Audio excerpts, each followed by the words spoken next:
Hello everyone. This is Suzanne Knaber-Nicole from Police Science Doctor with the weekly broadcast of Police Science Snippets, 3 of them, as usual.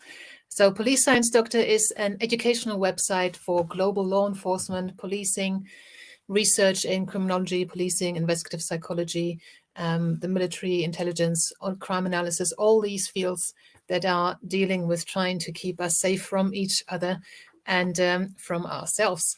So the purpose of Police Science Doctor is to bring research more to the practitioners. Unfortunately, they're two very separate worlds, and I just try to connect them a little bit more.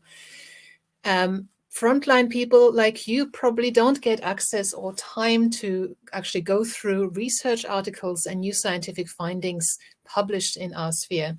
So what I do on a weekly basis is I go through a lot of things that have been published mainly recently, and I go and see if there's anything that could be of immediate use to you.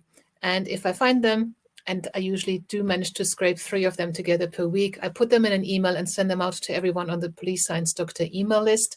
So you get the actual snippet and the link to the original research as well. And you can get onto the Police Science Doctor email list for free. Just Google Police Science, go to Police Science Doctor and enter your details into the form that pops up or that you'll find at the bottom of each page. You're on the email list then. You also get access to all previous snippets and the transcripts of videos that have been published on the website before. And you can leave the email list whenever you want if you should so wish. So then what I do after I've sent these out, I then go live like this and just talk to them a little bit and put them into context. So the first snippet for this week is about crime harm versus crime count, something that not many people in policing are aware of. This is a very, very important distinction. Using crime counts as a measure of crime and public safety is very common, but is incorrect.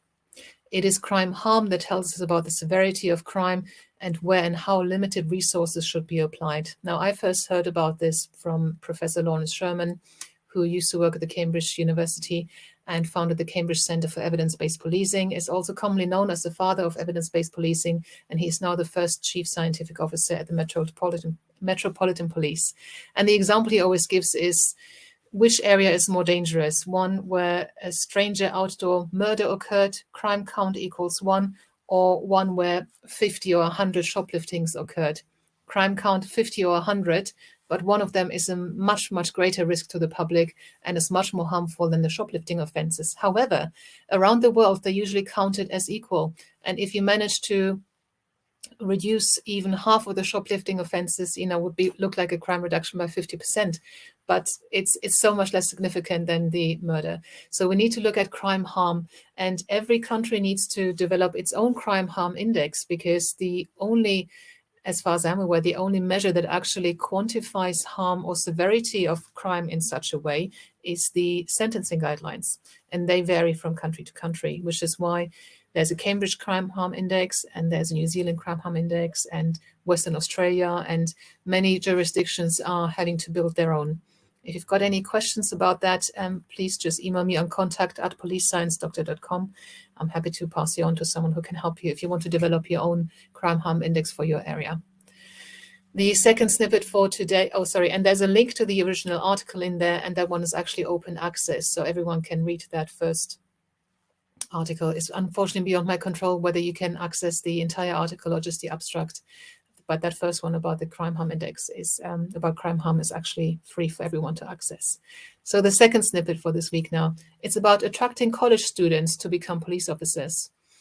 The research found that college students indicate a greater willingness to become a police officer when recruitment videos from the police focused on police officers' service to the community.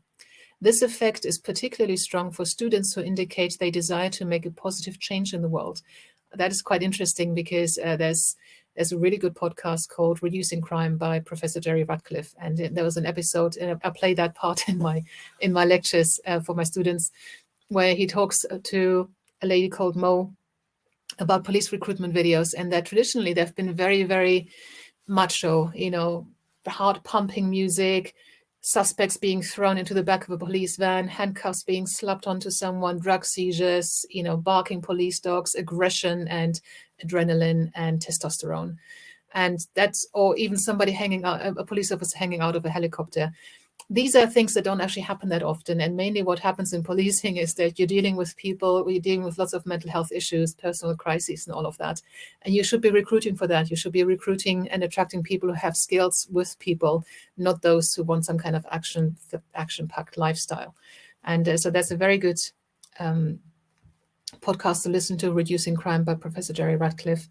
And so this quite, if you want more college students or graduates to be attracted to your police force, then do focus your recruitment efforts on showing the values of actually working with the community and how you can serve the communities. Communication skills is what you need in policing. And the third and last snippet for today is about school safety perceptions. An increase in the total number of school safety policies, as well as specific types of school safety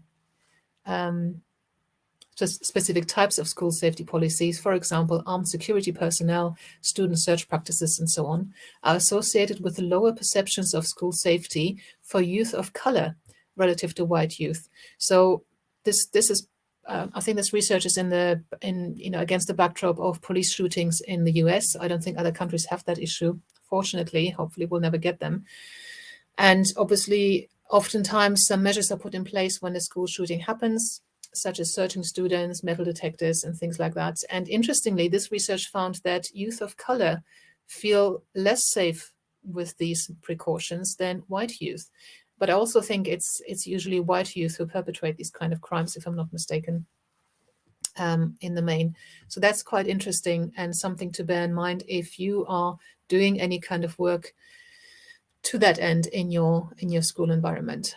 So I hope that there was something of use to you there. Obviously, because you guys are in so many different roles, it's understandable that you might not find something every single week that is relevant to your work.